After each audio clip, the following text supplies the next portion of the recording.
The Boss Husband. Credit to the author. 1648-55. Ang mga pangalan po na nandito ay galing sa mga name generator. Kaya kung meron man pagkakatulad sa mga pangalan ng totoong tao o lugar, ito ay tunay na hindi sinasadya. Ang kwentong ito ay rated SPJ. Striktong patnubay sa mga walang jowa. Ito ay bawal din sa bata at matatandang walang asawa. Zeus. Lumubog ang puso ni Justin, ang shockwave na sumire sa langit ngayon lang ay ipinakita ni Zeus. Sa sandaling ito, isang gininto ang asul na kidlat na may haba na higit sa 10 talampakan ang tumagos sa kalangitan, na parang na-condensed mula sa kawalan, pinupunit ang isang malaking bilang ng mga ulap ng kidlat na pinalapot ni Justin at kakaibang sinuspinde. Isang malakas na braso ang lumabas mula sa ulap, at hinawakan ng malaking kamay ang kidlat. Ang kidlat ay hindi nakapinsala dito sa anumang paraan, ngunit ito ay lumilitaw na medyo malapit na matalo ang ginto at asul na mga paputok. Nawala ang maitim na ulap, at isang matipunong katawan na may taas na higit sa 5 talampakan ang nakatayong walang pakundangan sa malawak na kalangitan. Ang pilak puting mahabang balbas, na lumilipad sa hangin, isang determinadong mukha, at ang kanyang mga pisngi ay may mga gilid at sulok na parang bato. Isang pares ng mga mata na kumikislap gamit ang isang kulay pilak na puting electric beam, tulad ng dalawang nakasisilaw na ilaw na hindi namamatay, patuloy na kumikinang sa mga electric lights. Ang buong katawan ay natatakpan lamang ng puting maikling manggas na damit, ang malalakas na braso ay nakalantad sa hangin, at ang malabato na mga kalamnan ay nagpakita ng tansong kinang. Tahimik na nakatitig si Justin sa bathala na ito tulad ng isang estatwa ng Diyos na nililok ng mga sinaunang tao, at hindi maiwasang mag-flash sa kanyang isipan ang ilang malabong alaala na iniwan ng nakaraang Hades. Si Zeus, ang hari ng langit, na nakatingin sa kanya ngayon, ay tila hindi nagbago, tulad ng 20,000 taon na ang nakakaraan. Paano kaya ito? Ang lahat ng iba pang mga Diyos ay nawala ang kanilang mga orihinal na katawan noong sila ay unang dumating sa lupa, at ang reinkarnasyon ay sumaikop sa lahat ng uri ng mga katawan ng tao. Ngunit si Zeus, pagkatapos ng 20,000 taon sa banal na hanay ay napanatili pa rin ang kanyang katawan. Mayroon bang anumang espesyal na dahilan sa Gods and Demons Array na maaaring gumawa ng kanyang katawan magpakailanman? Sa ngayon, ito talaga ang hitsura niya. Malakas na sinabi ni Zeus, nang hindi hinintay na isipin ito ni Justin, ang pagkakaroon ng kabanalan ni Hades, ngunit ang pagiging kaaway ng mga Diyos hindi kakarapat-dapat sa pagka-Diyos ni Hades, at hindi kakarapat-dapat na maging miyembro ng aking mga Diyos. Ngayon, papatayin kita sa kidlat sa aking mga kamay. Iyon ay sinabi, itinaas ni Zeus ang kanyang maringal na mga braso ng mataas, at nang walang anumang magarbong pakulo, isinuko niya ang kidlat sa kanyang mga kamay kay Justin. Nang makita ng ibang mga Diyos ang eksenang ito, ang ilan ay hindi nakayanan, habang ang iba ay tuwang-tuwa. Tila hanggat gumawa ng hakbang si Zeus, hindi nila akalain na may pagkakataong muling kumilos si Justin. Ang bilis ni Justin ay napakabilis, kahit na ito ay kidlat ni Zeus, hindi ito makataka sa kanyang paningin. Halos sa sandaling pumutok ang kidlat, nagsimula na siyang umiwas. Gayunpaman, nang tumalon lang si Justin sa hangin at inakala niyang naiwasan niya ito, tinamaan siya ng 5 pang kidlat. Boom! Hindi makapaniwala si Justin at hindi niya alam kung ano ang nangyayari. Ang kidlat na iyon ay biglang tumalon mula sa kung saan siya tumatakas, at biglang nabasag sa espasyo at binaril ang sarili. Parang alam ng kidlat na tatakas siya, kaya diretso itong lumitaw mula sa orihinal na pinagdaanan patungo sa ibang lokasyon ng walang babala. Ang kanyang buong katawan ay tila nasusunog sa mataas na temperatura ng libu-libong degree, at ang kanyang mga panloob na organo ay nagsimulang manginig at umikot, at isang trahedya na dagindong ang lumabas sa kanyang lalamunan. Kahit na dinurog ng Pales na sibat ni Athena ang kanyang laman, ito ay mas kaunting sakit kaysa sa ganitong uri ng sakit sa iyong mga buto.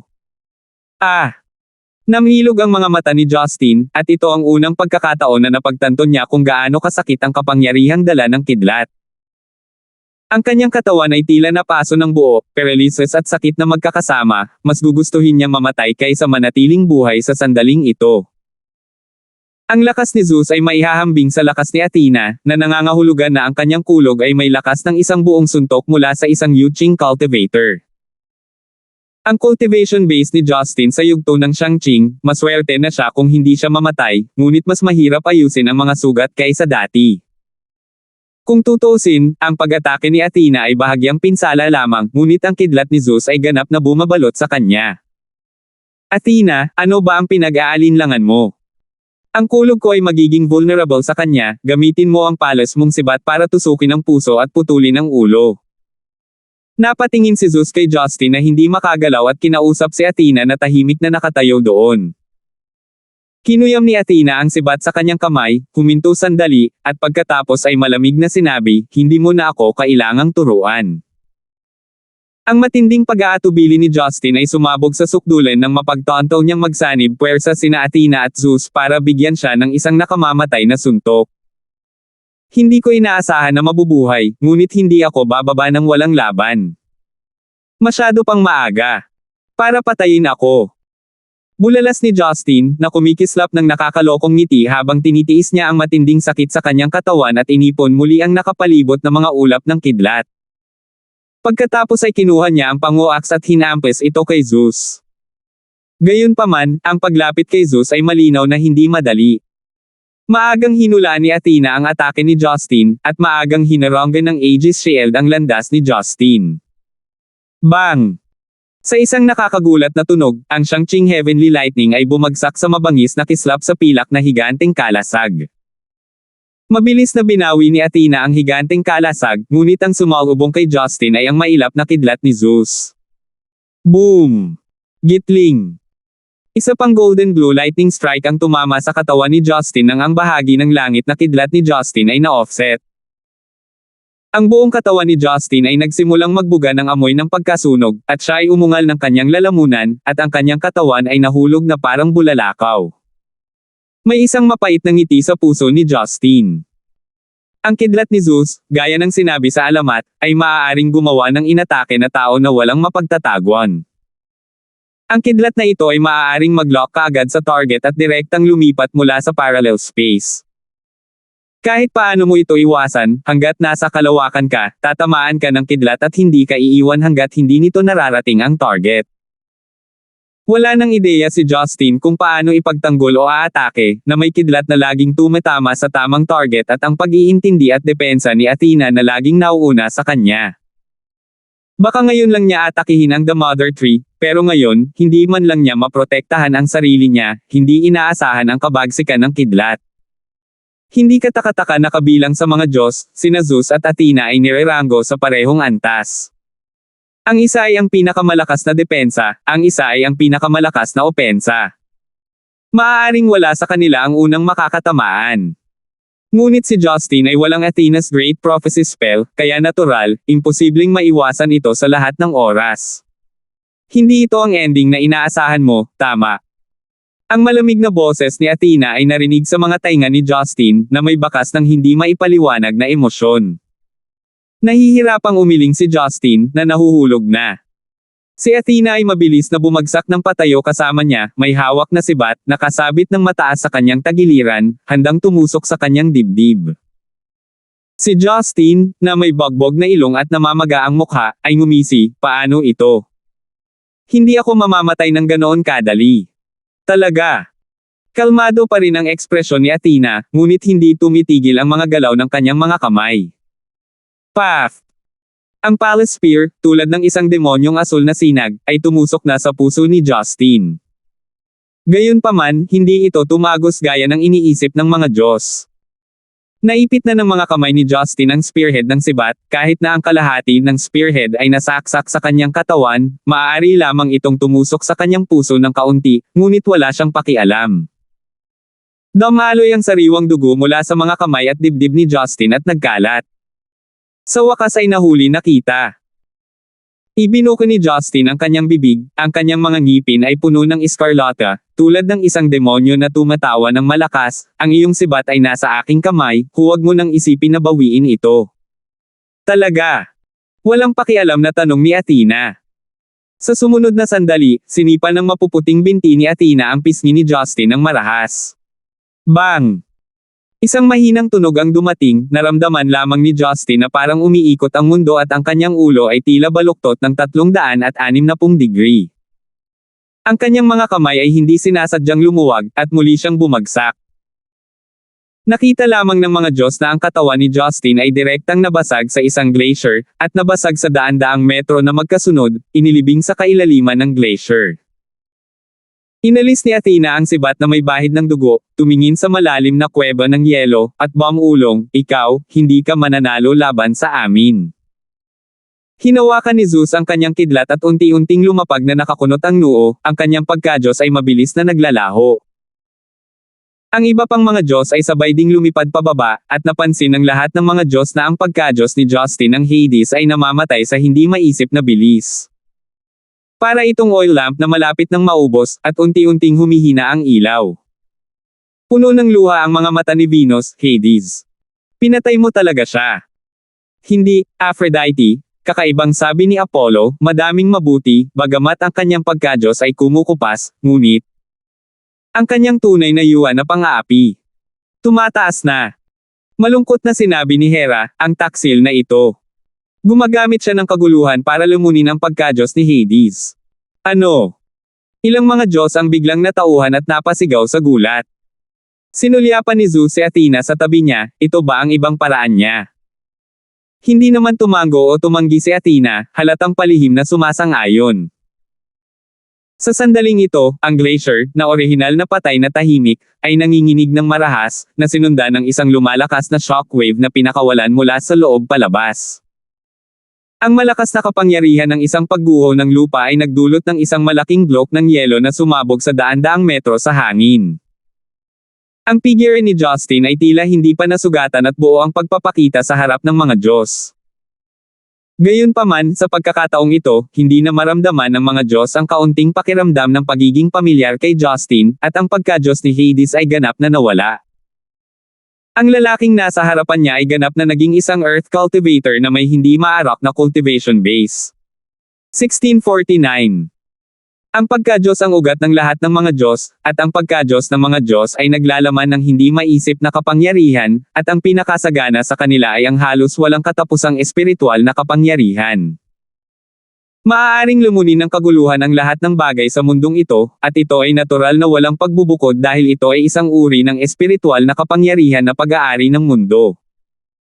Nag-isip si Justin sa labas ng kahon at direktang nilalamon ang kabanalan ng Hades na taglay niya sa kapangyarihan ng kaguluhan upang itaas ang kanyang paglilinang sa napakataas na antas sa maikling panahon. Kasunod ng pagbawi ng puso ni Gaia, ang kabanalang ito ay orihinal na nagtataglay ng espiritual na kapangyarihan na maihahambing sa isang Shang-Ching cultivator, at ito ay isang napakadalisay na kapangyarihan. Masasabing pagkatapos lamunin ni Justin, karamihan sa mga espiritual na kapangyarihang ito ay direktang binago sa paglilinang ni Justin. Sa paglilinang sa huling yugto ng Shang-Ching, kasama ng paglilinang sa gitna ng Shang-Ching, halos pagsamahin ni Justin ang dalawa mismo sa isa. Noong nakaraan, si Justin, ang kapangyarihan ng magsasaka, at ang mga batas ng kalawakan ay ginagamit ng hiwalay, ngunit ngayon, sila ay pinagsama-samang baluktot. Sa totoo lang, ito ay isang kahangahangang pamamaraan, ngunit hindi akalain ng karamihan sa mga Diyos na makakagawa pa rin si Justin ng ganoong pagpili. Ang pag-abandona sa pagkadyos ay katumbas ng pag-abandona sa batas ng kalawakan, ngunit maaari nga itong tumaas sa lakas. Kung wala ang paliwanag ni Athena, mauunawaan din ng mga Diyos kung gaano ito kalakas. Napakalakas ng kanyang true yuan suppression. Hindi ko makita ang buong mundo. Sa kanyang orihinal na cultivation base, natatakot ako na ang kanyang cultivation base ay umabot na sa Yuching ngayon. Ang mukha ni Hera ay sobrang pangit. Si Justin ay may mga kwalipikasyon upang labanan sina Athena at Zeus sa puntong ito. Matatagpuan sa independenteng espasyo na nilikha ni Baltimore, lahat ay nakatingin din sa eksenang ito sa itaas ng North Pole sa pamamagitan ng salamin. Noong una ay inakala ni Jane na si Justin ay natalo, at ang kanyang mga mata ay namumula sa mga luha, ngunit nang makita niya itong nakatayong muli na may lakas na tumaas, hindi niya maiwasang matuwa ng labis.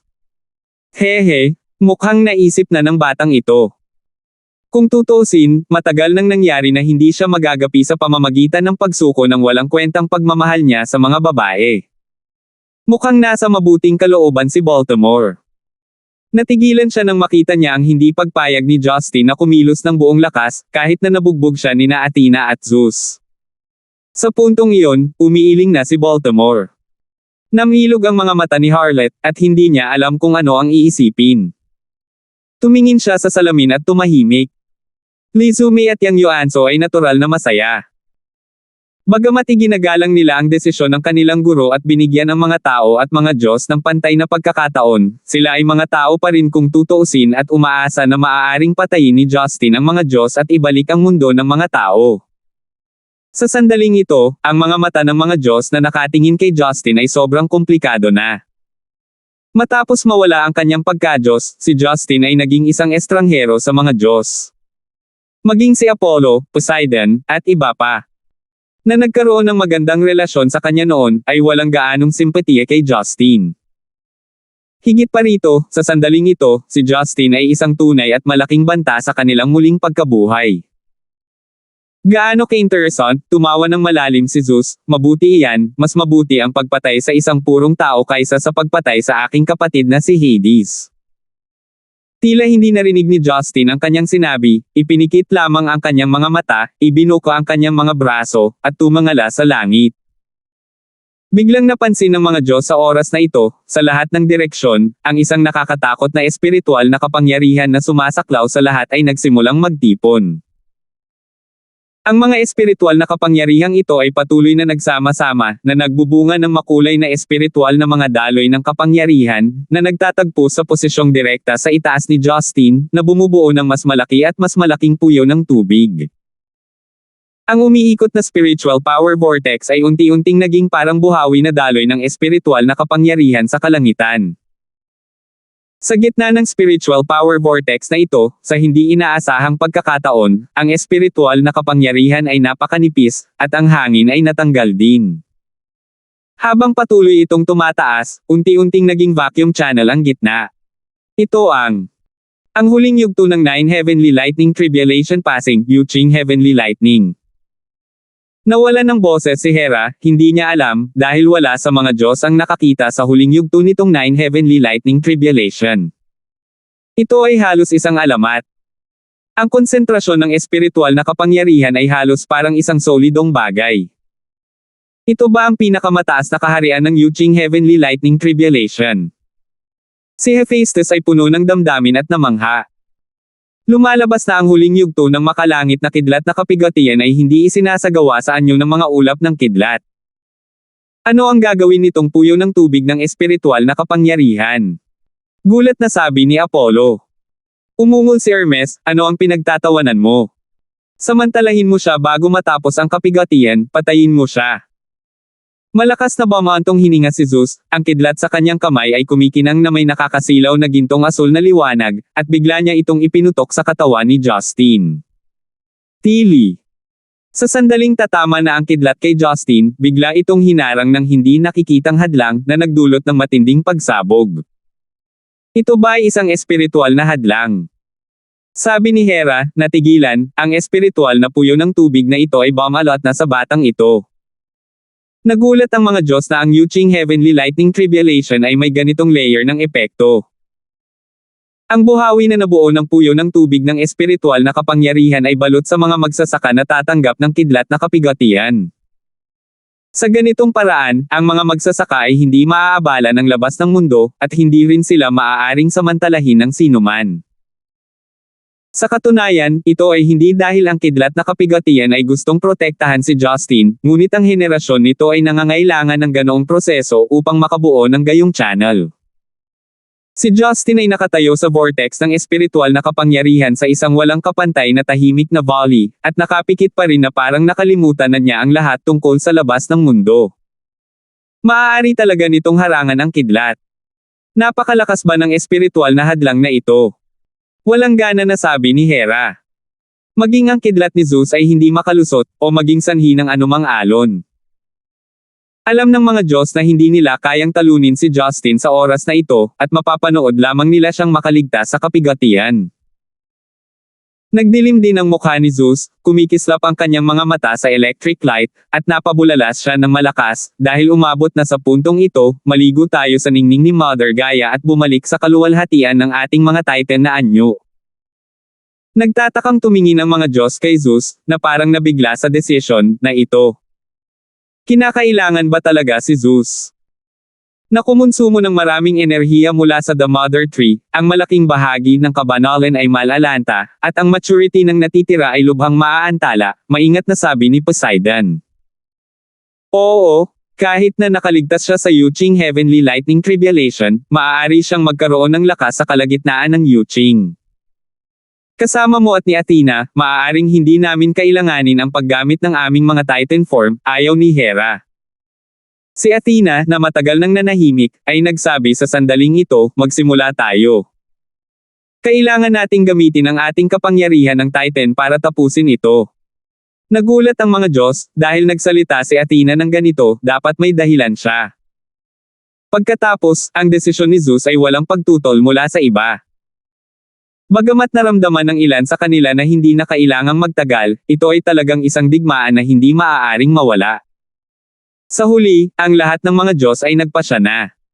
Lumipad ang 10 Diyos sa tuktok ng The Mother Tree at bumuo ng bilog. Ang bawat isa sa mga Diyos ay unti-unting kumikislap na may iba't ibang sinag ng liwanag, ang espasyo ay nagsimulang mag-distort at mag-iba-iba, at ang espiritual na kapangyarihan ay nagsimulang pumasok sa kumukulong punto.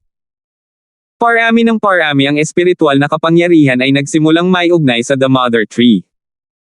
Unti-unti, ang puno at ang 10 Diyos ay pinagsama, at ang gintong kinang ay bumalot sa mga Diyos. Kasabay nito, si Justin, na nasa spiritual power vortex, ay hindi nag-react kahit kaunti, sa kabila ng alam niya ang lahat tungkol sa labas ng mundo, at nakalubog pa rin sa nalalapit na Yuching Heavenly Lightning Tribulation. Nararamdaman ang tawag ng Yuching Heavenly Lightning, nauunawaan ang iba't ibang kaharian sa daan, naiintindihan ang orihinal na hula, kaunting kumpirmasyon. At ang 10 Diyos ay konektado sa The Mother Tree sa kanilang espiritual na kapangyarihan. Pagkatapos noon, lalong nakakasilaw ang ningning sa kanilang mga katawan. Sa kalangitan sa itaas ng maulap at nagyayelong North Pole, dahan-dahan, ang mga tinig ay nagsimulang umalangaw-ngaw sa lahat ng direksyon, umaawit ng isang bagay. Iyon ang pinakamatandang wika ng mga Diyos, at isa rin itong ode na ang mga Diyos lang ang nakakaintindi. Kapag natunaw ang yelo at nyebe ng Olympus, ang kamahalan ng mga Diyos ay kumalat ng malawak sa mundo, isusuot natin ang kaluwalhatian ng lupa at makikinig sa tunog ng kulog. Ang lahat ng bagay ay pinamumunuan ng hari ng mga Diyos, at ang kawalang hanggan ay nangingibabaw sa hinaharap, ito ang edad ng mga Titans. Paulit-ulit, ang himno ng mga Diyos ay bumulaga sa kalangitan. Ang sumunod ay ang gininto ang kinang sa The Mother Tree, na naging hindi mabilang na mga spot ng liwanag, at nagsimulang sumanib sa katawan ng mga Diyos ng mas mabilis at mas mabilis tulad ng isang alon at shower ng mga bituin. Ang mga katawan ng mga Diyos ay naging translucent ng bawat katawan ng enerhiya, nagniningning sa kanilang sariling natatanging kinang, patuloy na lumalawak, at ang espiritual na presyon ay tumaas din. Ang golden blue radiant body ni Zeus, ang higanteng Titan, ang pinakamabilis sa laki. Saglit lang na nag-effort ang paa niya na lumaki sa laki ng bundok. Humakbang siya sa dagat ng malakas, nilubog lang ng libu-libong talampakan ng tubig ang kanyang guya, at ang mga alon na itinaas ay direktang bumuo ng tsunami. 1650. Gamit ang napakalaking enerhiya na direktang inalis mula sa The Mother Tree sa maikling panahon, ang pag-uugnay sa dugo ng mga Titan sa puno sa pagkadyos ng mga Diyos, ang pagbabago sa kanilang anyo ng Titan ay isang paraan para sa mga Diyos upang agad na maibalik ang kanilang pinakamataas na bisa ng labanan. Bagamat nawalan sila ng dugong Titan sa kanilang orihinal na katawan, ang Mother Tree ay maaari pa ring magbigay sa kanila ng parehong kapangyarihan. Sasaktan nito ang puno at magiging sanhi ng pagkamatay ng kabanalan sa loob ng malaki, ngunit hindi ito ang kailangang isaalang-alang ng mga Diyos ngayon. Kailangan nila ng mapagpasyang lakas para mapatomba si Justin, na dumaraan sa Yuching Heavenly Lightning Tribulation Passing Stage. Ang nakakatakot ay na, bilang karagdagan sa Titan na anyo ni Zeus, ang lahat ng iba pang mga Diyos ay nabago sa kanilang pinaka-ultimate at makapangyarihang poster. Sunod-sunod na dumating sa mundo ang mga Titan na tila umalalay sa langit at lupa. Ang kanilang taas ay umabot na sa langit, ang mga maitim na ulap ay maaari lamang magtagal sa kanilang mga baywang na para bang nakakakuha sila ng mga bituin gamit ang isang kamay, at humakbang sa kalaliman gamit ang kanilang mga paa. Sa tuwing hahakbang sila, maaari silang magdulot ng napakalaking alon, at sa tuwing iwagayway nila ang kanilang mga braso, maaari silang gamulong ng bagyo. Nang pinalibutan ng 10 Diyos sa kanilang anyo na Titan ang The Mother Tree, ang walang hangganang puno ay tila hindi na malawak. Ang mas hindi maisip ay ang mga artifact na tinataglay ng mga Diyos ay pinalaki din. Maging ito ay ang higanteng kalasag at sibat ni Athena, o ang banal na busog ni Apollo at Artemis, lahat ay pinalaki kasama ng kanilang mga katawan. Siyempre, kung ito ay napakalaki, hindi ito matatawag na pinakamalakas na anyo ng mga Diyos. Ang pagiging nasa anyo ng Titan ay nagbibigay ng iba't ibang mga mahiwagang epekto.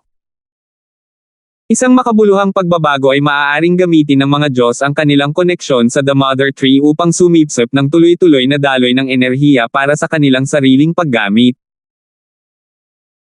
Ang araw, dagat, mineral, at anumang bagay na mapagkukunan sa planeta ay maaaring magsilbing mahabang espada at kalasag sa mga Diyos sa kanilang Titan form. Hanggat ang pagka-Diyos na nilalaman sa loob ng katawan ng enerhiya ay hindi malubhang na trauma o nawasak, ang mga Diyos ay maaaring magpatuloy na ibalik ang kanilang higanteng anyo. Marahil, isang araw, ang enerhiya ng daigdig ay maubos, ngunit gayon din, iyon ang araw kung kailan matutuyo ang lupa. Ang pagbabagong anyo ng 12 Diyos sa kanilang Titan na anyo ay magpapanumbalik sa kanila sa kanilang orihinal na anyo. Maliban kay Zeus na napanatili pa rin ang kanyang orihinal na anyo tulad ng dati, ang iba pang mga Diyos ay ibang-iba. Nakasuot si Hera ng koronang laurel na kulay tanso na nakatali ang kanyang buhok, at ang kanyang buong katawan ay naglabas ng malambot na cyan light. Ang kanyang malaking kanang kamay ay may hawak na isang gintong puno ng mansanas, at nakasuot siya ng mahabang walang saplot na cyan na damit. Napaangat ang kanyang dibdib sa pagmamalaki, na nagpapakita ng marangal na alindog sa kanyang mga buto. Nakatingin kay Justin na nasa spiritual power vortex, nagsalita si Hera, dahil dumaranas pa rin siya ng kapigatian, aatake tayo ng buong lakas, at baka malagpasan natin ang hadlang na iyon. Matapos mag-transform sa kanilang mga Titan form, ang kanilang mga boses ay tila nanggagaling din sa langit, umalingaw-ngaw sa 4 na universo dahil sa kanilang malalaking katawan. Hindi tayo makakalusot, nakikita ko ang sandali na nagtagumpay siya sa paglampas sa kapigatian, isang malamig na boses ang umalingaw-ngaw, si Athena iyon. Ipinakita ni Athena ang banal na kinang ng pilak, at ang kanyang mahabang makintab na kastanyes na buhok na may malalambot na alon ay sinukle sa kanang balikat, na naging dahilan upang ang kanyang katangi tanging, kabayanihan, at pambabae na mga tampok ng mukha ay higit na nakasisilaw.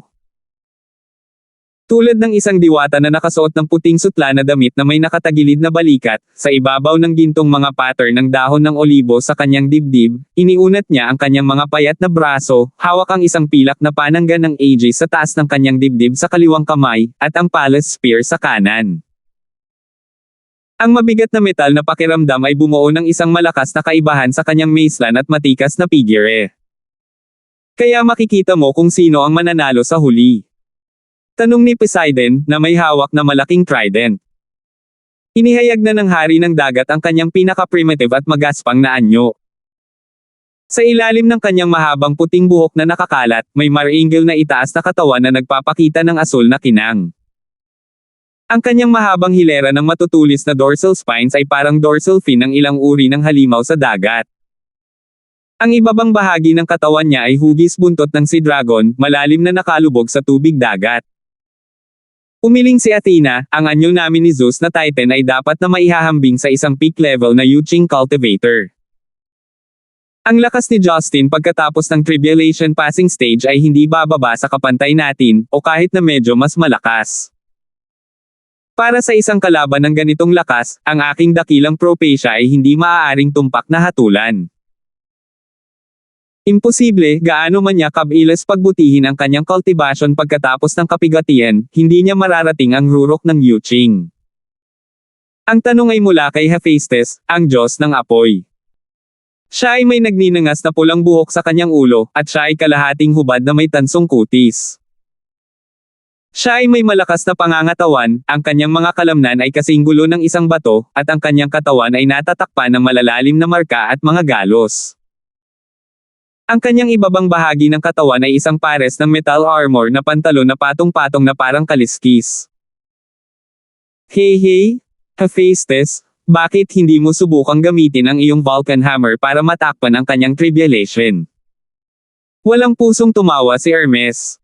Sa oras na ito, siya ay bumalik sa isang walang katulad na bata at gwapong lalaki. May balingkinitang katawan, maputlang blonde na kulot na buhok, isang leather na helmet na may mga pakpak, puting maikling manggas, at isang double snake staff, nakatapak sa lumilipad na sapatos, na nakabitin sa hangin. Kahit na ang kanyang sukat ay naging napakalaki, ang kanyang posisyon sa hangin ay mabilis na nagbabago, at siya ay nababaluktot tulad ng isang duwende. Bumantong hininga ang Diyos ng apoy, sa tingin mo hindi ako mangangahas. Paano magiging mas mababa ang kapangyarihan ng mga Titan kaysa sa mga tao? Itinaas ni Hephaestus ang Vulcan Hammer ng mataas, at ang nagninangas na banal na apoy ay mabilis na nag-apoy sa martilyo, natutunaw at muling inayos ang espasyo sa paligid nito. Ang isa pang bentahe ng anyong Titan ay ang kapangyarihan ng mga Diyos ay ganap na nakahanay sa mga batas ng kalawakan. Ang lahat ng mga pag-atake ay hindi kailangang gamitin ang mga batas ng espasyo sa layunin, tanging ang kapangyarihan na ibinigay ng espasyo. Tulad ng banal na apoy na nag-apoy sa martilyo ay ginawa ng pagsunog ng kalawakan. Ang martilyo ng banal na apoy. Tumalon si Hephaestus, winuwagayway ang martilyo at bumagsak ng husto, itinoon ang kanyang kapangyarihan sa isang punto. Ang nagninangas na pulang martilyo ay tumama sa nagninangas na liwanag, tumama sa espiritual na puyo ng tubig kung saan matatagpuan si Justin. Boom!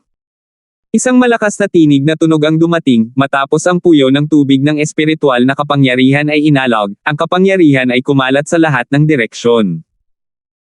Ang isang shockwave ng nagninangas na apoy ay direktang natunaw at nawasak ang natitirang mga glacier malapit sa The Mother Tree.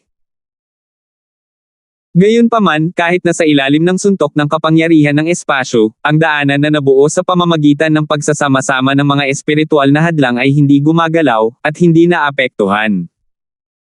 Agad na sumimangot ang Diyos ng apoy, at medyo nagulat din ang ibang mga Diyos. Ano ang mga katangian ng nabuong spiritual power barrier na maaaring pigilan ito na maapektuhan ng space power? Sabi ni Hera. Kasabay nito, alam ni Justin ang lahat ng mga pagbabago sa labas ng mundo, at ang kapangyarihan ng mga Diyos ay tumaas sa isang bagong antas, sinusubukang hadlangan ang kanyang proseso ng kapigatian. Gayunpaman, ang pagdating ng Yuching Heavenly Lightning ay naging dahilan kung bakit ayaw niyang pansinin ito. Sa itaas ng malaking espiritual na channel ng kapangyarihan, hanggang sa malalim at madilim na mabituing kalangitan, isang alon ang unti-unting nabuo, isang hindi pa nagagawa at hindi kilalang kapangyarihan.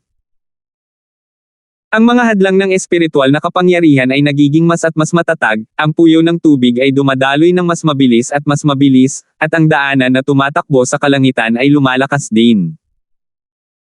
Naramdaman ni Justin ang paghila ng kapangyarihang iyon, at isang nakakagaan na ngiti ang lumitaw sa sulok ng kanyang bibig. Kaya, iyan lang. Bulong ni Justin sa kanyang puso. Isang bolt ng itim na kidlat na lampas sa imahinasyon ng lahat ng mga pangunahing Diyos na naruroon ay bumaba mula sa malayong madilim na walang bisa sa susunod na sandali. Maliban kina Baltimore at Harlot sa independenteng espasyo sa kabilang panig, walang inaasahan na magiging itim ang Yuching Heavenly Lightning. Ang kakaibang itim na kidlat, na tila makapal na itim na tinta at condensation sa isang madilim na gabi, ay kahawig ng isang itim na higanteng dragon mula sa kawalan, misteryoso at hindi mahuhulaan.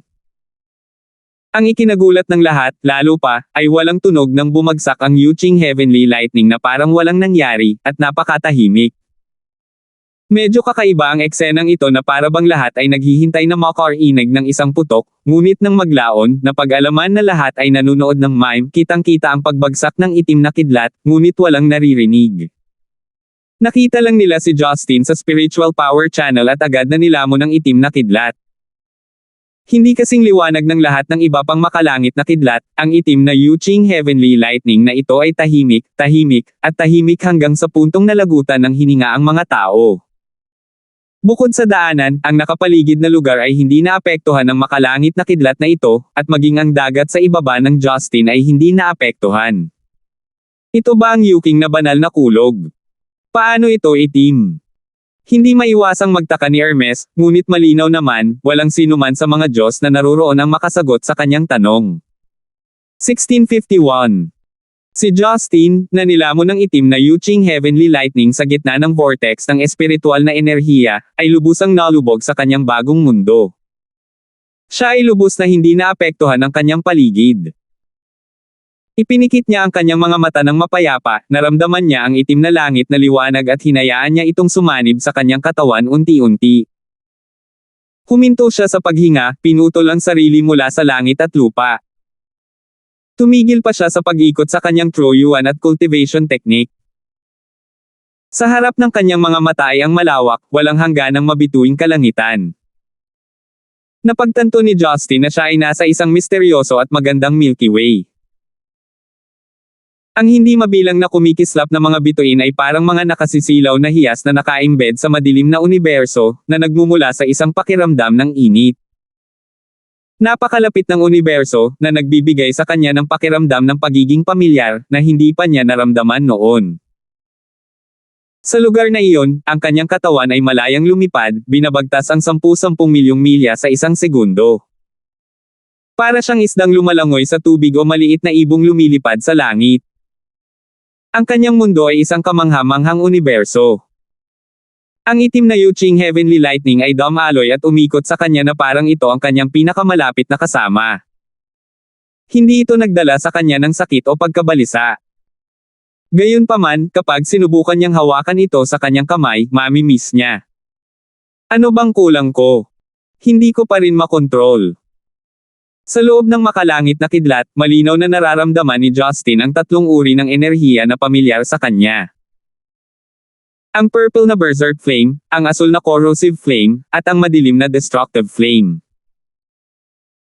Sila ay tatlong iba't ibang uri ng apoy na nilikha ng makalangit na apoy, tubig ng Zuan, at sukdulang yin at yang, ngunit sila ay mahiwagang pinagsama. Ang pagsasanib ng lila at asul na apoy ay ang lila-asul na Taiching Heavenly Lightning, habang ang pagsasanib ng asul at madilim na apoy ay ang pilak-asul na Shangqing Heavenly Lightning. Ang itim na Yuching Heavenly Lightning kaya ang pagsasanib ng tatlong apoy. Hindi. Sa kanyang matalas na pandama, naramdaman niya na may mas mahiwagang kapangyarihan ang umiral sa loob ng makalangit na kidlat na iyon. Iyon ang mas maringal na kapangyarihan na perpektong pinagsama ang tatlong apoy. Higit pa rito, tiyak na pang-apat na kapangyarihan ang nagbigay daan sa Yuching Heavenly Lightning na malumpasan ang mga limitasyon ng mga batas ng langit at lupa at humantong sa kanyang espiritu na basagin ang tanikala ng langit at lupa at pumasok sa universo. Naalala ni Justin na tinanong siya ni Jane kung maaari siyang gumala ng malaya sa universo, at sinabi niya sa kanya na hindi niya magagawa dahil wala siyang lakas upang mabuhay sa universo kung wala siyang espiritual na enerhiya. Ang misteryosong itim na enerhiya sa harap niya ay maaaring ang Tsusei na hinahanap niya. Hindi niya namamalayan na pumasok siya sa isang mystical realm. Ang oras ay tumigil, at ang espasyo ay tumigil sa pag-iral sa puntong iyon. Siya ay kanyang sarili, at ang kanyang mundo ay kanya. Unti-unting naglaho ang lahat ng bagay sa kanyang mundo. Ang mga Diyos na kumukubkob sa kanya, Mother Tree, karagatan, mga glacier, hangin, lupa, langit, at pagkatapos ay lupa. Ang hindi mabilang na mga bituin ay nagsimulang maglaho rin, kabilang ang malalaki at nakapirming mga bituin, ang maliliit na fragment ng universo, ang nebulae, ang Milky Way, at ang ningning sa malayo. Gayunpaman, kahit na nawala silang lahat, at kahit na ang oras ay tumigil sa pag-iral at ang espasyo ay naging walang kahulugan, ito ay umiiral pa rin. Iyon ang orihinal na anyo ng universo. Iyon ang pinaka-orihinal na enerhiya. Biglang naramdaman ni Justin na parang may bagong pares ng mga mata ang bumuka sa kaibuturan ng kanyang kaluluwa.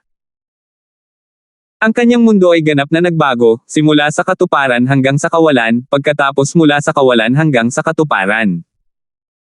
Ang Yuching Heavenly Lightning na nakapaligid sa kanya ay nagbago mula sa isang multo tungo sa isang nasasalat na enerhiya. Sa isang pagkabigla, bumalik siya mula sa walang hangganang kadiliman sa kanyang mundo. Kasunod nito, isang nakakalokong ngiti ang sumilay sa gilid ng kanyang mga labi, at nagsimula siyang tumawa ng hindi mapigilan. Binuksan niya ang kanyang mga mata at napangiti sa sobrang tuwa. Sa kawalan, tila may naramdaman ang hindi maarak na kadiliman nang magsimula itong magtipon sa kasiyahan. Ang puyo ng tubig ng espiritual na enerhiya ay nagsimulang maglaho ng dahan-dahan. Parang walang nangyari noon, bumalik ang kapayapaan sa Earth. Nagulat muli ang mga Diyos. Natapos ang makalangit na kapigatian ng Yuching stage sa isang kidlat lang ng langit. Ay! Ito ba ay itinuturing na isang tagumpay? Nagulat sa pag-usad ng mga pangyayari, hindi naiwasang magtanong si Aphrodite sa iba. Bilang personifikasyon ng pag-ibig at kagandahan, napanatili niya ang isang walang kamali-mali na hitsura, na nagmumula sa isang malambot na gininto ang glow. Pupurihin siya ng isa bilang ehemplo ng kagandahan at kadalisayan, dahil ang kanyang puting sutla na damit ay pinalamutian ng namumulaklak na mga bulaklak, at ang mga gintong ibon ay lumilipad sa paligid niya. Sa paligid ng kanyang baywang ay isang gintong sinturon na pinalamutian ng mga katanji tanging pattern. Iyon ay ang magical girdle. Nakatitig kay Justin, na walang pakialam sa mundo, ngumuso si Zeus.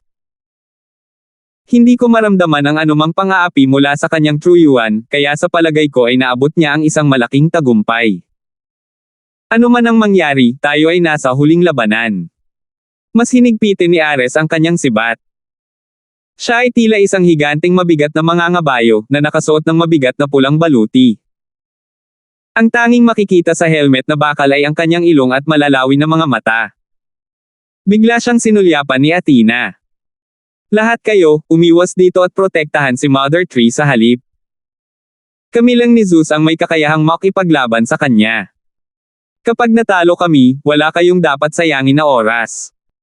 Ang ibang mga Titan gods, lalo na sina Hera at Poseidon, ay nairita kaagad pagkasabi niya ng mga salitang iyon. Bagamat ang kanilang mga kakayahan ay hindi tumugma sa mga kakayahan ni Zeus at Athena, sila ay teknikal na nasa yugto ng Yuching pagkatapos mag-transform sa kanilang Titan form. Mayroon din si Hera ng Golden Apple Tree. Ang bawat Golden Apple ay maaaring makatulong sa kanya na itaboy ang mga nakamamatay na pag-atake. Masyado kang mataas ang tingin mo sa iyong sarili. Inamin mo sa iyong sarili na hindi mo magagamit ang iyong dakilang propecia sa kanya, kaya bakit iniisip mong hindi tayo ang magiging kapareha niya? Gaano man siya katingkad, o ang katotohanang matagumpay niyang nalampasan ang Yuching Heavenly Lightning Tribulation, nasa gitna lang siya ng yugto ng Yuching Cultivation. Ngumisi si Hera at sinabi sa ibang mga Diyos, huwag mong pansinin ang asong ito. Wasakin natin ang brat na ito, durugin ang kanyang espiritu at kaluluwa upang malaman niya kung gaano kalubha ang kanyang nagawang kasalanan sa pamamagitan ng paglamon sa kabanalan ni Hades. Sa pagbanggit sa nawalang pagkadyos ni Hades, ang mga Diyos ay hindi maiiwasang magalit. Kung tutuusin, ang kabanalan ni Hades ang pinakamahalaga. Kahit nakilala nila si Justin, ang pagkadyos ni Hades ang pangunahing dahilan kung bakit sila naging mga kasama. Sina Apollo at Artemis, na sa una ay nag-aalangan, itinapon ang lahat ng mga alalahanin at itinaas ang kanilang mga busog, na tinutukan si Justin. Nakabawi si Apollo sa isang platinum na Titan God. Ang mga apoy ng platinum ay nag-alab sa buong kanya, at ang dagat sa paligid niya ay sumangga, na inihayag ang baog na seabed. Nag-transform din si Helios sa kanyang Titan form, na nagpaputok ng araw na libu-libong metro ang haba kay Justin. Si Artemis naman ay isang kumikinang na puting Titan na tila nagmumula sa liwanag ng buwan. Sa kanyang ulo ay isang gininto ang hairband, at ang kanyang buhok ay nakatali. Nakasuot ng magaan na kasuotan na akma para sa paglipat sa gubat, itinoon niya si Celine kay Justin. Sa ilalim ng kanyang mga paa ay may mga nagyayelong glacier, isang malaking kaibahan sa tuyong dagat ng kanyang kapatid. Iniangat ni Poseidon, Ares, Hephaestus, at Hermes ang kanilang walang kamatayang sandata, na nagpaplanong wakasan si Justine sa isang suntok. Ang enerhiya ng espasyo ay patuloy na nagtitipon, na bumubuo sa isang trident na kumikinang sa madilim na asul.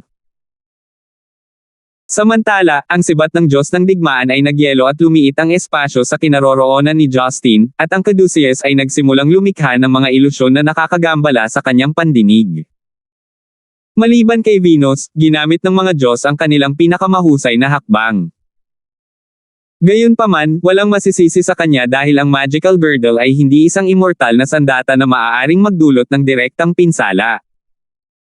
Kaya, ang kanyang kakayahan sa pakikipaglaban ay hindi mapapalakas. Si Ares, na dating pinakamahina, ngayon ay may mga kakayahan na maihahambing sa mga magsasaka sa yugto ng Xiangqing. Madaling maisip ng isang tao kung paano naging mas dalisay at mas malakas ang enerhiya ng espasyo ng mga Diyos. Higit pa rito, alam ng lahat ng mga Diyos na walang silbi ang mga flashy na galaw sa naturang labanan.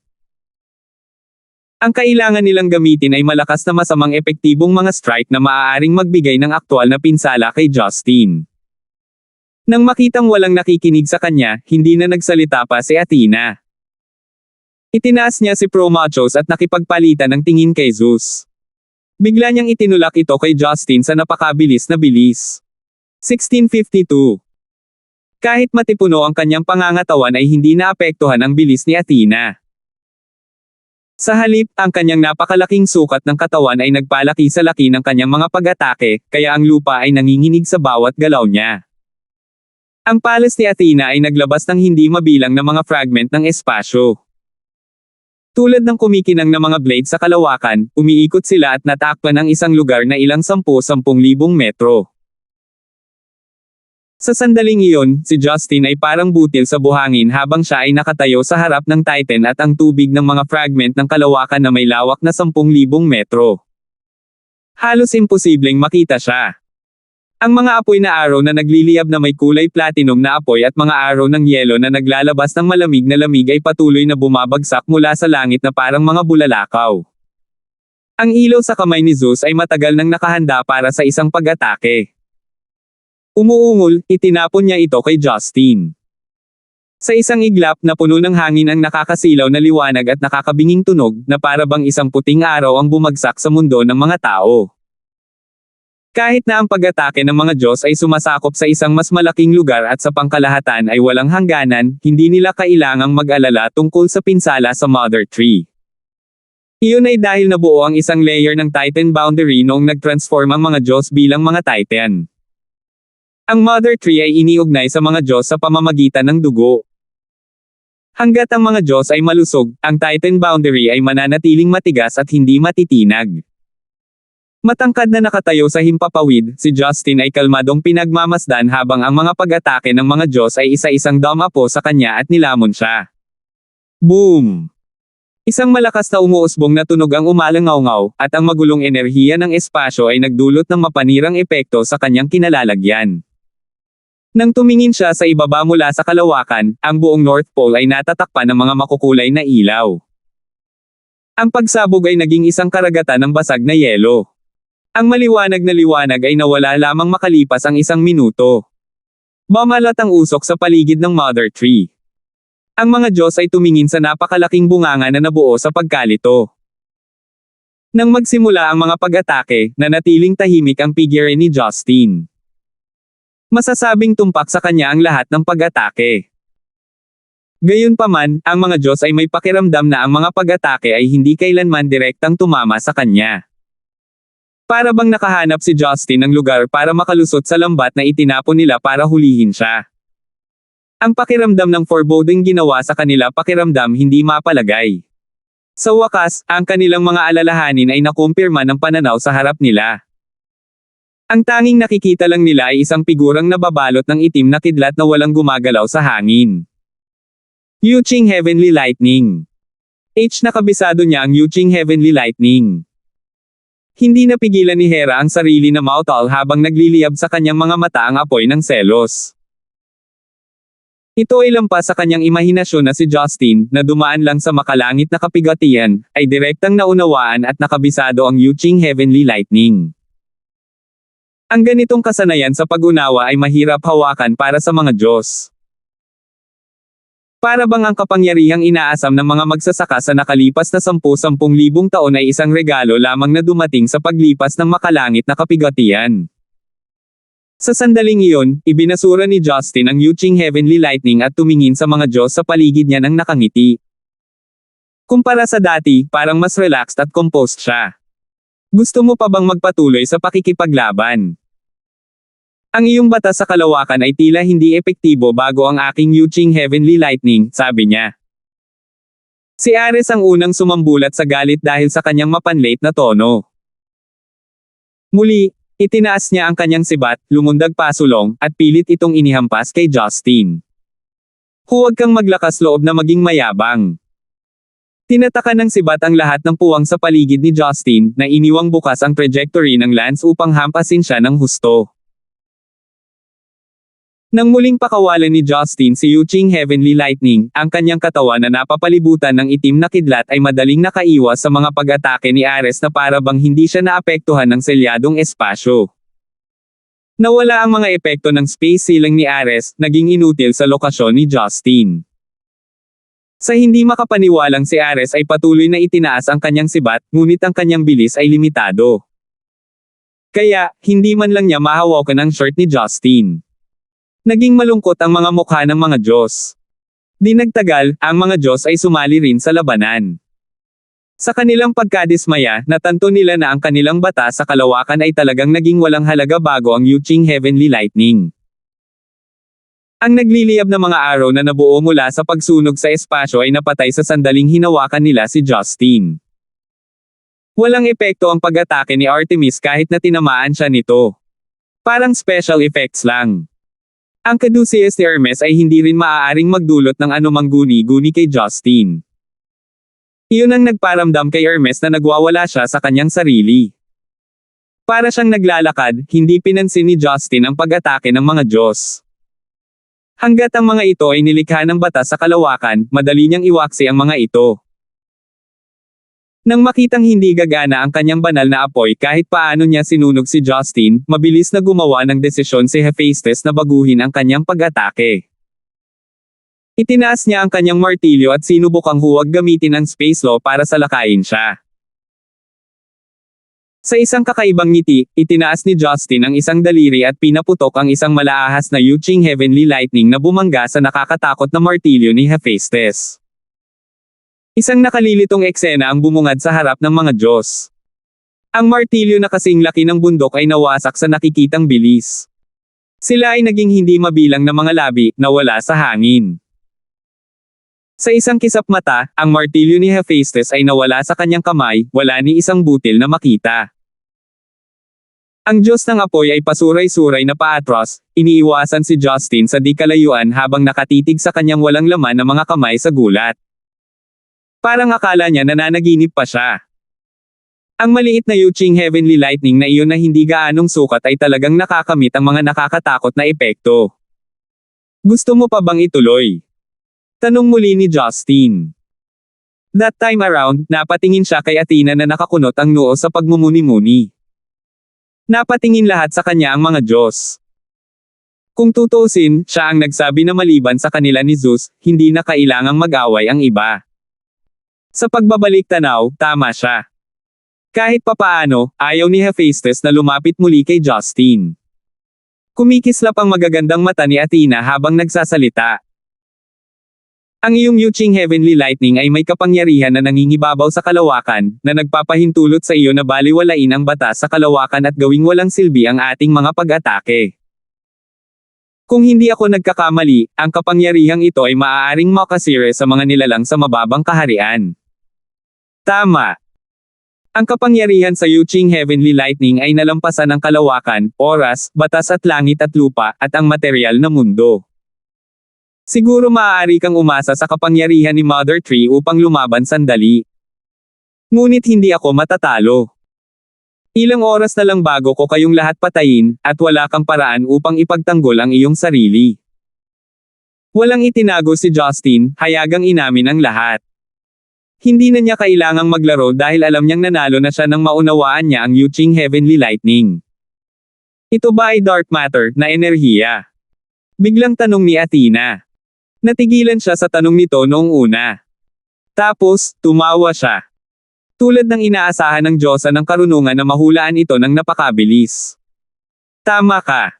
Sa isang kahulugan, maaari itong tawaging dark matter. Ngunit, ito ay isang kasalukuyang pangalan na ibinigay ng mga tao. I see. Bumantong hininga si Athena. Bago ako pumunta sa Earth, sinubukan kong tuklasin ang mahiwagang bagay na ito sa universo para patunayan ang pag-iral nito, ngunit hindi ko alam kung paano ito gagawin.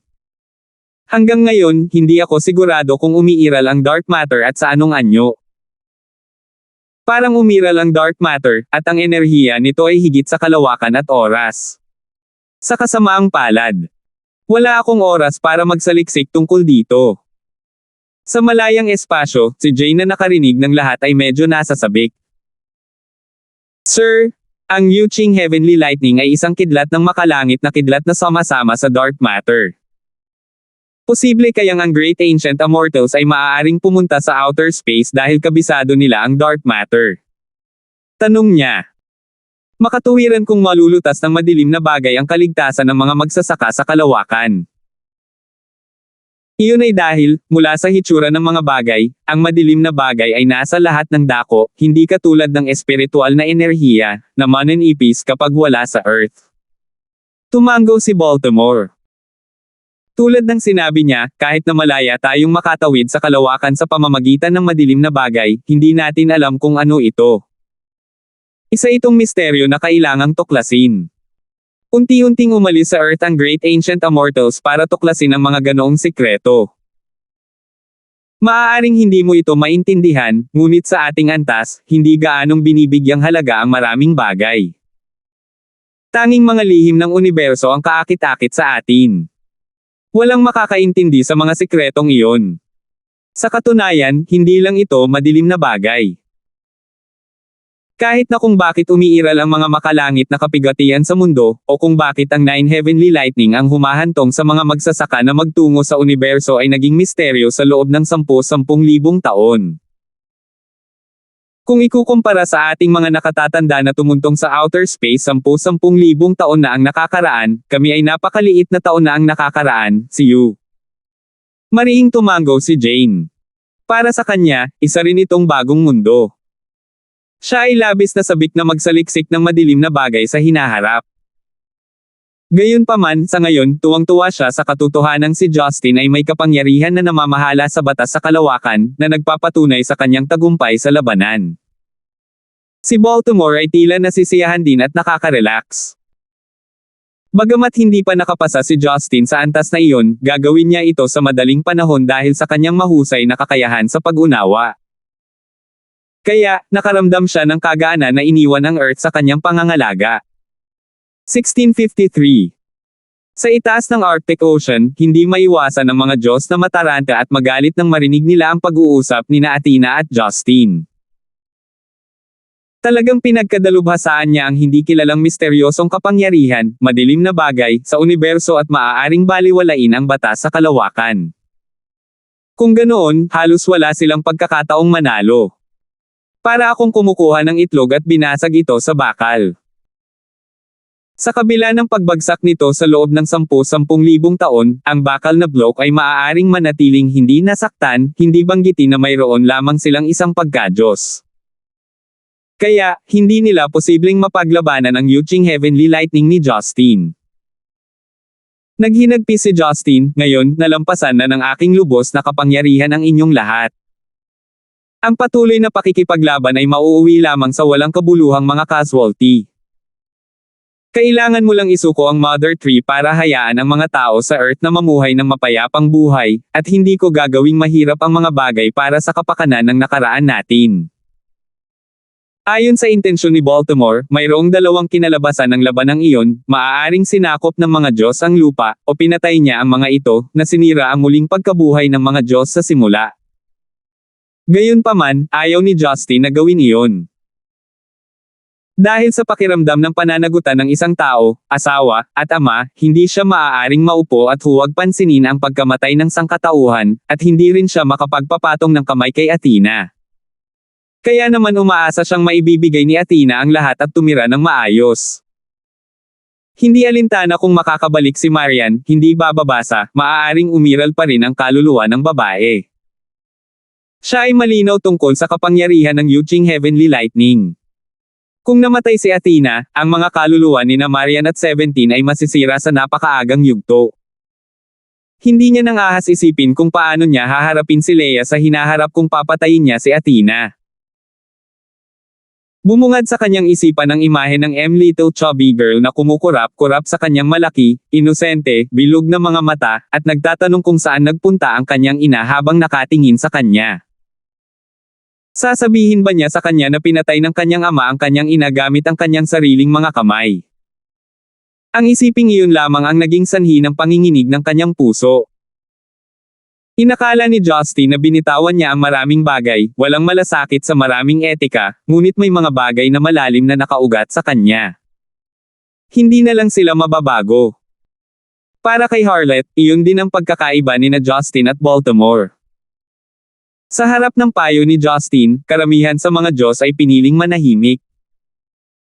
Hindi dahil handa silang aminin ang pagkatalo, kundi dahil wala silang maisip na paraan para talunin si Justin. Sa oras na iyon, matikas na ibinaba ni Athena ang kanyang sibat, itinaas ang higanteng kalasag, at sinabing, hindi na tayo makakabalik. Hinintay ko ang araw na ito sa loob ng 20,000 taon. Oras na para magkaroon ng sagot. Kumunat ang noo ni Justin. Ang tigas ng ulo ng babae ay malayo sa kanyang imahinasyon. Kahit alam niyang imposibleng manalo, gusto pa rin niyang lumaban hanggang sa huling sandali. Si Zeus, na malungkot ang mukha, ay nagtaas ng ulo at nagsabi, Justin, kahit na mayroon kang Yuching Heavenly Lightning, hanggat hindi bumagsak ang Mother Tree, tayo ay walang hanggan at hindi namamatay. Kung gusto mong lumaban, kung gayon ang buong enerhiya ng Earth bilang isang sakripisyo para sa amin na mga Titan God.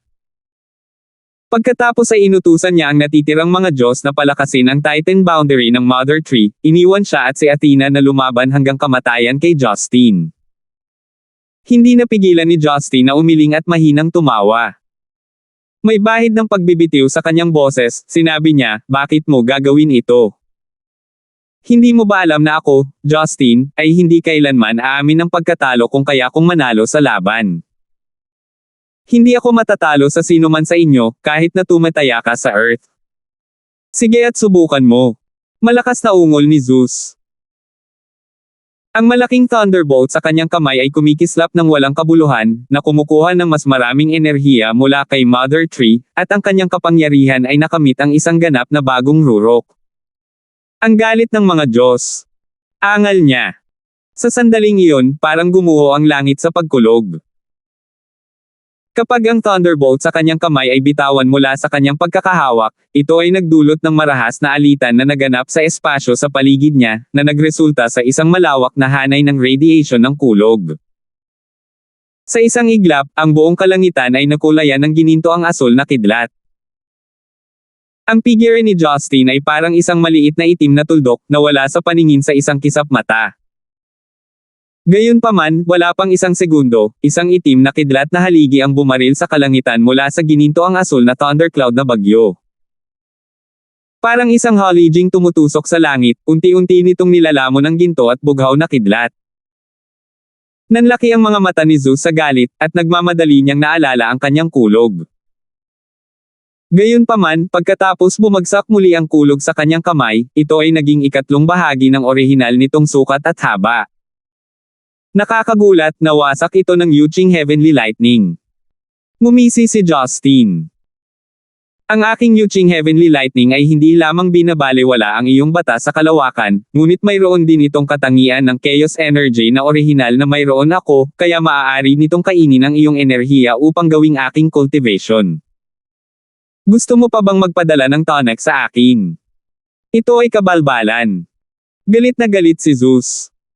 Siya ay orihinal na lumabas sa porma sayo na puno ng sigla, nagpaplanong buhayin ang mga Diyos pagkatapos na maibalik ang Mother Tree. Gayunpaman, hindi pa siya nagsisimula at nakaharang na siya ni Justin. Natural, galit na galit siya. Sa kaisipang iyon, pinili na lang ni Zeus na huwag pansinin ang lahat, itinaas ang kamao ng Titan God at galit na inatake si Justin. Ang kidlat ng kamao ni Zeus ay mabangis, na may gintong asul na kulog at kidlat. Bagamat walang kapantay ang kapangyarihan, nalaman ni Justin na hindi ito issue dahil maiiwasan lang niya ito. Naisip ni Justin na hindi mauunawaan ng mga Diyos ang agwat sa pagitan ng kanilang mga kapangyarihan at hindi niya iisipin na sumuko kung hindi siya gagawa ng isang bagay na may epekto. Kaya naman, wala na siyang balak magtagal pa. Isang itim na Yuching Heavenly Lightning ang pinakawalan mula sa kanyang kamay. Sa gitna ng kawalan, ito ay napalitan ng isang napakalaking makalangit na kidlat na espada na may 10 talampakan ang haba. Parang kidlat, dumiretso siya patungo sa malaking ulo ni Zeus sa itaas ng mga ulap. Nagmamadaling iniunat ni Zeus ang kanyang higanteng kamay upang subukang harangin si Justin, ngunit ang higanteng espada ay madaling tumagos sa higanteng palad ni Zeus na parang tumutusok sa isang layer ng papel. Mag-ingat ka! Matagal nang napansin ni Hera na may mali. Isang gintong liwanag ang lumipad mula sa golden apple tree sa kanyang kamay. Isa itong golden apple na lumipad sa enerhiyang katawan ni Zeus. Boom! Isang gininto ang liwanag ang sumilay mula sa katawan ni Zeus, na lumilikha ng lag sa sandaling dumampi ang Yuching Heavenly Lightning Sword sa kanyang ulo. Ginamit ni Zeus ang pagkakataong iyon para iwasan ang Thunder Strike ni Justin. Golden Apple Tree. Nabigo si Justin na makatama, kaya sa medyo nag-aatubili na paraan, tumingin siya kay Hera at Ninisian. Dahil napakalaban mo, haharapin mo na kita. Tumingin si Hera at alam niyang masama ang sitwasyon. Kaya naman, dali-dali siyang nagpatawag ng isa pang gintong mansanas, na tila naging anyo ni Hera, na pumapatong sa kanya. Nang walang sabi-sabi, iwinagayway ni Justin ang kanyang kamay, at ang isang Yuching Heavenly Lightning Bolt ay nahulog mula sa malalim na kalawakan ng Earth ng malakas. Para itong itim na dragon, nilalamon ang lahat ng dinadaanan nito, at habang patuloy itong bumababa, pakapal ito ng pakapal hanggang sa bumalot sa buong katawan ni Hera.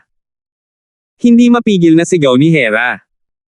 Ang Golden Apple Tree sa kanyang kamay ay sinubukang iligtas siya, ngunit hindi nito napigilan ang labis na pag-atake ni Yuching Heavenly Lightning dahil sa ang huli ay nasa matataas na kaharian.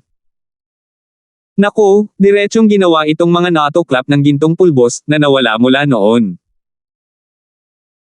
Umasa si Hera sa Golden Apple upang mabawi ang ilan sa mga pinsala, at sa patuloy na pagbibigay ng Mother Tree sa kanyang enerhiya, sa wakas ay nakaligtas siya, ngunit ang kanyang pagkadyos ay mukhang mas mahina.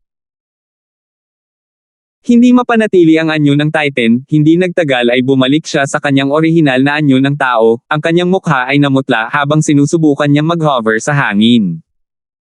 Ang lakas ng isang hampas ni Justin ay natakot sa mga Diyos. Si Hera ay tinamaan lamang ng isang Yuching Heavenly Lightning Blast, ngunit siya ay malubhang nasugatan, at ang walang kamatayang sandata ay nawasak din.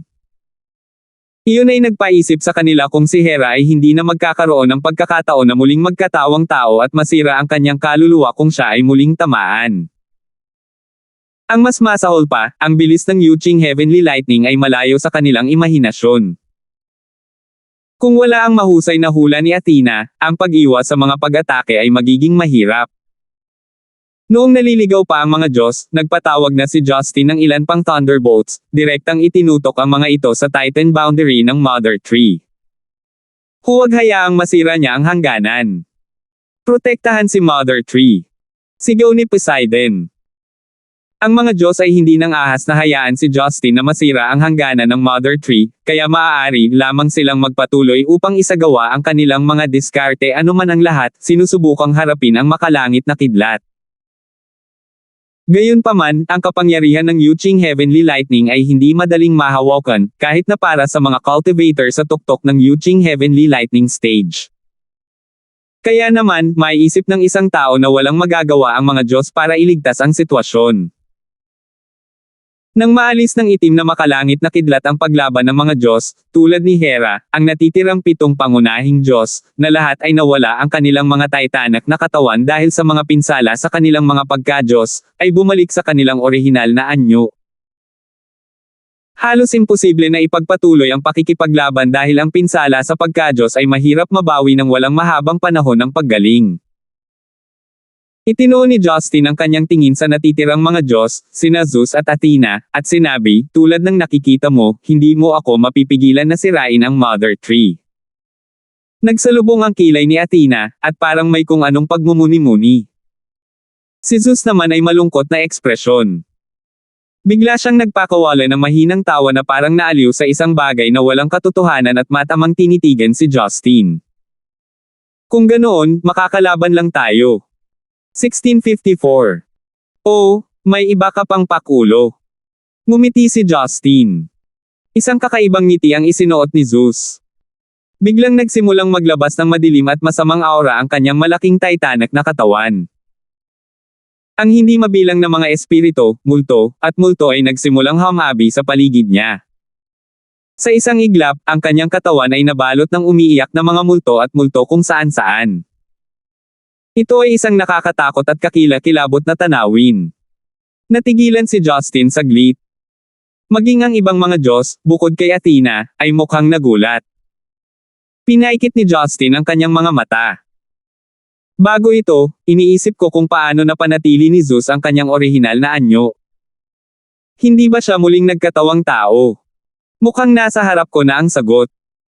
Sa susunod na sandali, nagsimulang matuno si Zeus sa napakabilis na bilis sa kanyang harapan. Para siyang naging isang malaking puddle ng itim na likido, pumipilipit at namimilipit sa hangin na may makamulto na aura. Ilang sandali pa, ang lumitaw sa kanyang harapan ay isang nakakatakot na demonyo na hindi pa niya nakita. Itim ang kulay ng demonyo, at sa pangkalahatan ay parang isang higanteng uod na mahigit 10,000 metro ang haba at daan-daang talampakan ang lapad. Ang matabang katawan nito ay nasa tubig dagat na nagsisimula ng mabaho, at ang mga tagiliran nito ay natatakpan ng maiikling galame. Ang ulo ng demonyo ay walang anumang organo maliban sa isang dagwang bibig na tumutulo ng itim na mabahong putik. Parang ang buong katawan nito ay binubuo ng bibig lamang. Ano ang bagay na ito? Zeus, paano? Ang mga mata ni Apollo ay nagpakita ng ilang bakas ng takot.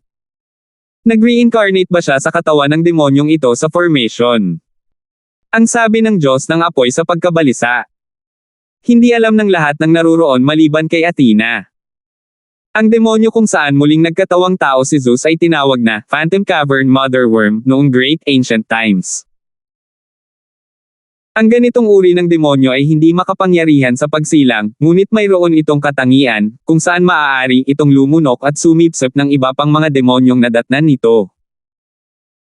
Sa pamamagitan nito, maaari itong magkaroon ng anyo ng iba pang mga demonyo at hindi madaling matukoy, pagkatapos ay patuloy na lumakas. Hanggat ito ay patuloy na lumalamon, ang demonyo ay hindi mamamatay, at ang lakas nito ay lalakas at lalakas. Matapos matuklasan ni Zeus ang mga katangian ng larva na iyon 20,000 taon na ang nakalilipas, tinulungan niya itong lumaki. Nang ang lakas nito ay umabot sa isang tiyak na antas, muling nagkatawang tao ang kanyang pagkadyo sa inang uod na iyon. Ang inang uod ay maaaring kumuha ng anyo ni Zeus, at nagkaroon din siya ng kakayahang lumunin ang mga demonyo upang lumaki ang katawan ng uod. Kaya naman tinawag ng mga demonyo sa formasayon si Zeus na hari. Kahit na siya ay isang Diyos, mayroon na siyang katawan ng isang demonyo. Bilang hari ng mga Diyos, hinding-hindi ihahayag ni Zeus ang kanyang katawan maliban kung kailangan niyang, pagkatapos ng lahat, hindi ito magiging marangal at magiging kaiyahiya. Gayunpaman, sa sandaling iyon, walang pagpipilian si Zeus kundi labanan si Justin hanggang sa kamatayan upang makita kung ang napakalakas na katawan ng Phantom Cavern Mother Worm ay maaaring lumunin siya gamit ang kapangyarihan ng Mother Tree. Ibinuka ng uod ang bibig. Tulad ng isang napakalalim na hukay, isang surge ng malamig na hangin ang nabuo sa loob nito. Ang katawan na mahigit 10,000 metro ang haba ay lumikha ng isang malakas na puyo ng tubig. Habang umiikot ang puyo ng tubig patungo kay Justin, nagkaroon ito ng malakas na pagsipsip para lumunin ang mga bundok at ilog. Hindi hahayaan ni Justin na kainin nito ang kanyang sarili sa kanyang tiyan ng ganoon, bagamat hindi niya akalaing may mangyayari. Gayunpaman, masyadong nakakadiri para sa kanya na tanggapin. Gayunpaman, habang pinaplano ni Justin na iwasan ang puyo ng tubig, napagtanto niya na ang target ng uod ay hindi ang kanyang sarili. Ibinuko ng inang uod ang lalong malaking dagwang bibig. Pagkataas ng ulo ay kinagat nito si Athena. Kumunat ang noo ni Athena. Nakakagulat, hindi siya lumaban bagkus ay ipinikit niya ang kanyang mga mata at hinayaang paliitin ng umiikot na puyo ng hanging iyon ang kanyang titan na katawan at sipsipin siya sa bibig ng uod. Hindi nagtagal, napalunok si Athena sa tiyan ng uod, na wala sa kung saang parte ng malaking katawan. Zeus! Nagalit ka na ba? Bakit mo nilulunok si Athena? Ang mga Diyos, masyadong, ay natigilan sa tanawing iyon. Si Ares ang unang sumigaw sa galit. Gayunpaman, hindi pinansin ni Zeus ang interogasyon ng mga Diyos. Bagamat nag-transform na siya sa katawan ng uod, nasasabi pa rin niya ang malalim na makapal na boses. Justin! Nasa tiyan ko na si Athena. Ilang sandali lang ang kailangan ko para lumunin at tunawin siya. Mawawala rin ang kaluluwa ng dalawang babaeng mahal mo sa oras na iyon. Maliban kung gusto mo siyang saktan, dapat mong pag-isipang mabuti ang mga kahihinatnan bago mo ako labanan o gumawa ng hakbang laban kay Mother Tree. Kako! Kaibang nagmula sa katawan ng uod ang lumalakas na tawa ni Zeus, na tila nakakatakot at kakaiba. Sa wakas ay naunawaan ng mga Diyos na ginagamit ni Zeus ang mga kaluluwa ng dalawang babae, sina Marian at 17, para takutin si Justin. Halatang naisip din iyon ni Athena na hindi kapani-paniwalang matalino kaya naman hindi siya tumutol at pumayag sa ginagawa ni Zeus. Para sa kapakanan ng muling pagkabuhay ng mga Diyos, maaari pa siyang sumuko sa paglaban at hayaang patayin siya ni Zeus. Hindi maiwasan ng mga Diyos na matarante at malungkot. Ang 20,000 taon ng paghihintay ay maaaring may ibig sabihin ng isang bagay na hindi pangkaraniwan kay Athena na kaya niyang isakripisyo sa ganoong sukat. Natigilan din si Justin sa kinatatayuan, nakatitig ng blanko sa katawan ng Phantom Cavern Mother Worm, na parang nakikita niya si Athena sa loob doon. Ilang daluyan ng dugo ang nakita sa kanyang mga mata. Nanginginig ang mga kalamnan sa kanyang mukha, at mahigpit na nakakuyom ang kanyang mga kamao habang pilit niyang pinipigilan ang kanyang emosyon. Hindi niya inaasahan na magkakaroon siya ng ganoong determinasyon na protektahan ang pag-asa ng muling pagkabuhay ng mga Diyos kahit na ang kabayaran ng kanyang buhay. Nakaramdam ito ng kaunting pagkabalisa kay Justin. Saglit na deadlock sila. Ang nakakatakot na tawa ni Zeus at ang kawalan ng pag-asa ni Justin ay bumuo ng dalawang sukdulan. Sa loob ng individual na espasyo, tumayo rin ang lahat ng taong nakakita sa eksenang iyon. Noong una, inakala ni Baltimore na walang mangyayaring masama, ngunit nang makitang hindi man lang kumibo si Justin, isang malungkot na ekspresyon ang lumitaw sa kanyang patuloy na walang kibo na kilos. Ang batang ito. Hindi pa ba niya nakikita? Ang kapangyarihan ng Yuching Heavenly Lightning ay kayang pumatay sa tinatawag na Phantom Cavern Mother Worm. Siya ay matigas ang ulo. Nang makita ni Harlot ang paraan ng pag-iling niya at pagbuntong hininga, napahadjejek siya. Siyempre, alam niya iyon. Pero ang ikinagulat niya ay hindi dahil hindi niya alam kung paano papatayin si Zeus, ngunit iyon. Nakahanda na si Athena na mamatay. Humph! Siya ay hindi matuturuan, sabi ni Baltimore na may paghamak. Sa nakikitang labis siyang nagmamalasakit sa isang maliit na pag-iibigan at nakalimutan ang tungkol sa mundo, malamang na hindi siya maaaring maging matagumpay. Naluluha ang mga mata ni Jane habang nakatingin kay Zeus na puno ng puot, ngunit wala siyang magawa. Sa sandaling iyon, si Justin, na matagal nang nanahimik, ay biglang nagtaas ng ulo. Ang kanyang titig ay matalim na parang isang talam, at ang kanyang katawan ay naglabas ng isang maalab na mamamatay tao na aura. Naramdaman ni Zeus na may mali, at ang tono niya ay may bahid ng pagkamangha habang sinasabi niya, Justin, nakapagdesisyon ka na ba? Isang malupit na ngiti ang lumitaw sa sulok ng mga labi ni Justin. Siguro matagal ka na sa formation na iyon, at walang nagsabi sa iyo tungkol sa bagay na pinakaayaw ko. Ano? Ang katawan ng Phantom Cavern Motherworm ay namimilipit, handa ng hampasin. Isang matinding itim na Yuching Heavenly Lightning ang sumabog mula sa katawan ni Justin, at ang kanyang buong pagkatao ay tila naging black hole na may nakatutuwang pagpatay na layunin. Ayoko. Pinakanababantaan.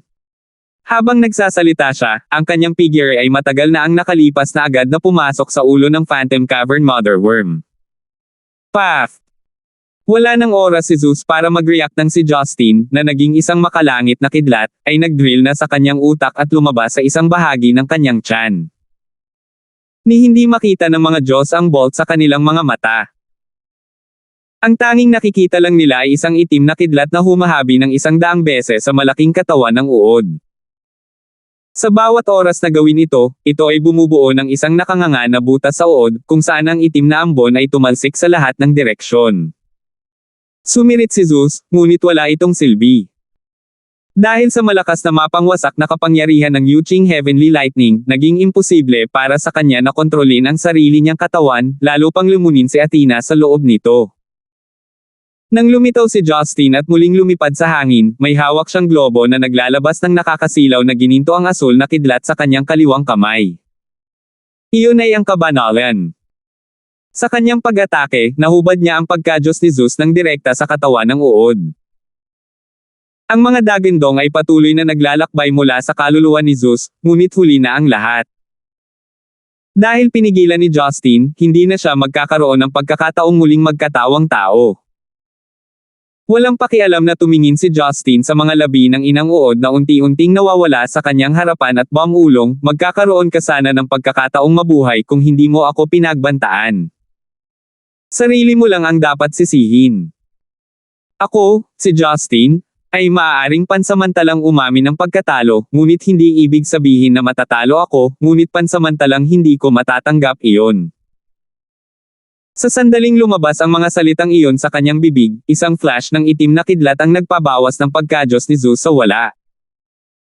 Ang mga Diyos ay nagmamasid na may pagtataka sa lahat ng nangyari. Sila ay nasara ng loob at nawalan ng pag-asa. Ganun lang namatay si Zeus. Marahil, ang kanilang plano ay isang pagkakamali sa simula pa lang. Ang kasalukuyang Justin ay walang kapantay. Sa 12 pangunahing Diyos, 10 na lang ang natitira. Sa realisasyong iyon, hindi napigilan ng mga Diyos na ipakita ang isang hindi natatagong kalungkutan. Ang mga labi ng inang uod ay tuluyang nawala, at muling nakita ang anyo ni Athena. Ibinigay ni Athena ang katawan ng Titan God at nakuha ang kanyang 2 immortal na sandata. Bumalik siya sa pamilyar na mukha, ang mahabang itim na buhok, ang maganda at eleganteng itim na damit tulad ng nasa isip ni Justin. Nang magtama ang tingin nito sa kanya, pareho silang mukhang kalmado. Walang bahid ng kalungkutan, galit, o saya. Sa halip, ganoon na lang ang tingin nila sa isa't isa. 1655. Pagkaraan ng hindi kilalang tagal, nagpahayag si Justin ng isang magiliw na ngiti.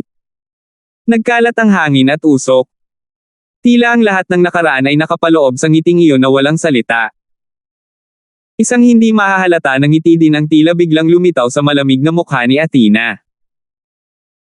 Kinagat niya ang kanyang mga labi at huminga ng malalim bago ibinuka ang kanyang bibig para magtanong, ibig bang sabihin ay sumusuko ka na sa pakikipaglaban sa pamamagitan ng pag-alis ng iyong mga sandata at kalasag?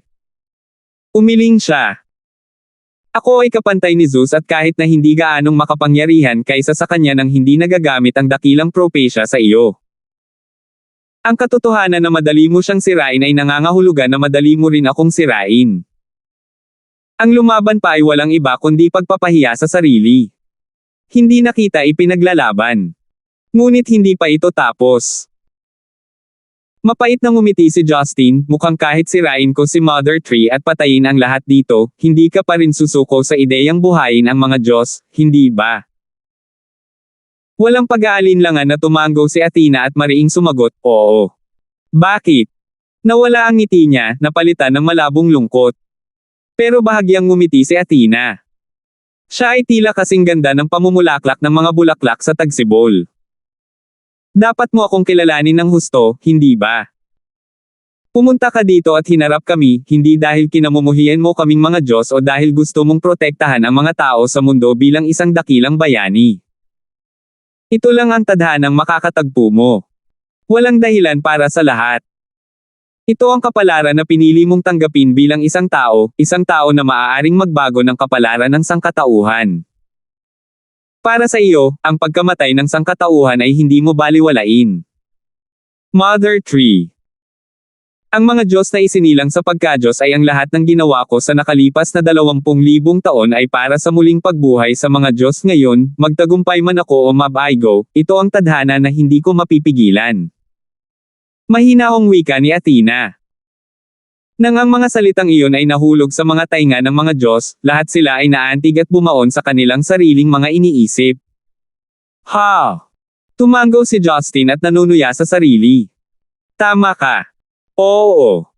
Sa katunayan, hindi mo kailangan ng dahilan para sa maraming bagay. Itinadhana na. Muling nabalot ng katahimikan ang eksena. Pagkaraan ng ilang sandali, sinabi niya sa mainit na boses, ngayon, nasa iyong mga kamay ang pagpipilian. Kung gusto mong hindi na muling mabuhay muli ang mga Diyos, ang tanging pagpipilian mo ay ang patayin ako. Kung hindi, kahit na mamatay ang iba pang angkan, kahit na matuyo ang inang puno, kahit na mawala ang lahat ng impyerno, hinding-hindi ako susuko. Kung hindi mo mapapatunayan na ang aking dakila ay magtatagumpay, kung gayon ang aking dakila ay magtatagumpay, kung gayon ang aking dakila ay magtatagumpay. Ang hinaharap kung saan tayo, ang mga Diyos, ay naghahangad. Dahil sa pagkabalisa, minasahe ni Justin ang kanyang mga templo, pinitik ang kanyang dila, at huminga ng mahina. Nagtrabaho ako ng husto sa halos buong araw. Gayunpaman, matatapos pa rin ito sa pagkamatay mo at mabubuhay ako, hindi ba? Isang nakaka-relax na ngiti ang ipinakita ni Athena. Kung mayroon kang paraan para alisin ang mga kaluluwa ni Marian at 17 sa akin, o sirain lamang ang aking kaluluwa ng mag-isa, baka may isa pang wakas. Huwag kang magbiro dyan, kinaway niya ang kanyang kamay at mapait na ngumiti. Kung kaya ko, matagal ko nang ginawa ito. Hindi tulad ng unang araw ko nang malaman na ikaw ang mastermind sa dilim. Siyempre, casual lang ang mga sinabi niya. Maliban na lang kung handa siyang alisin ang sarili sa pagka-Diyos o hayaan ang kaluluwa ni Marian na kontrolin ang kanyang katawan, kahit na si Baltimore ay hindi maaaring paghiwalayin ang kanilang mga kaluluwa, lalo na si Justin. Pagkatapos ng lahat, si Athena ay hindi lamang mortal. Ang kanyang kaluluwa ay protektado ng masaganang espiritual na enerhiya ng pagka-Diyos at sa gayon ay kasing solid ng isang bato. Bago sa pilitang alisin ang kanyang kaluluwa sa kanya, matagal nang pinatay sina Marian at 17. Natural na alam ni Justin na imposible iyon, kaya hindi siya nag-abala na mag-isip sa direksyong iyon. Tahimik niyang ipinikit ang kanyang mga mata at muling idinilat. Matapos bigyan siya ng isang hindi mapapantayang komplikadong sulyap, nabawi niya ang kanyang malamig na kilos.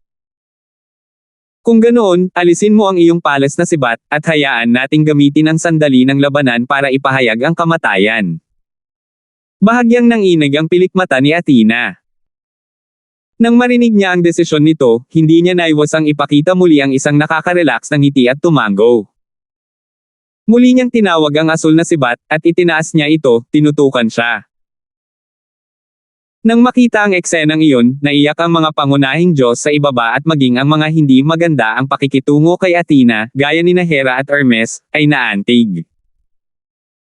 Malinaw sa lahat na dahil ang mga batas sa kalawakan ay naging walang silbi, ang hakbang ni Athena ay magiging isang palabas lamang.